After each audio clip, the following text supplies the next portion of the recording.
uang sekian, punya properti sekian, punya harta sekian, saat lo dapat penyakit yang rasanya saat itu adalah penyakit yang paling ganas ya di dalam seumur hidup gue. Gak ada gunanya. 10 tahun, 12 tahun gue berkarya tuh apa gunanya kalau gue nggak bisa sehat dan nggak bisa menikmati itu semuanya gitu kan. Dan akhirnya gue bingung mau cerita sama siapa. Nah akhirnya yaudah gue memutuskan hari itu gue mau sholat. Ya itu mungkin gue nggak mengerti ya semua arti-arti dari bacaan sholat gue, tapi gue baca semuanya dengan sangat-sangat perlahan.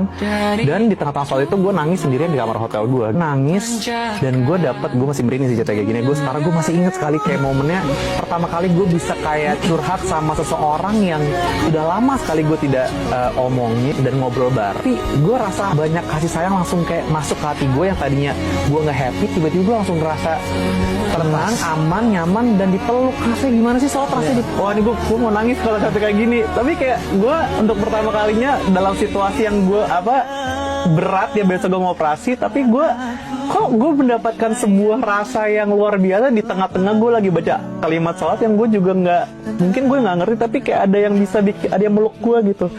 Sampai hari ini ya gue sangat amat bersyukur malahan dikasih penyakit dan dikasih momen itu, karena kalau enggak kayaknya gue nggak punya koneksi itu. Dan sampai sekarang alhamdulillah gue merasa cukup gitu. Ya kekurangan gue, semua penyakit gue segala macam, tapi gue nggak pernah melihat ini sebagai sesuatu ujian lagi gitu. Ini adalah sebuah karunia gitu yang Tuhan kasih ke gue. Dan akhirnya di saat itu gue nggak sholat itu, dari hari itu gue sholat itu bukan karena gue kewajiban, tapi kayak sebagai tanda gue bersyukur. Karena kalau gue nggak sholat rasanya gue nggak bersyukur gitu. Jadi gue malu sama diri gue sendiri.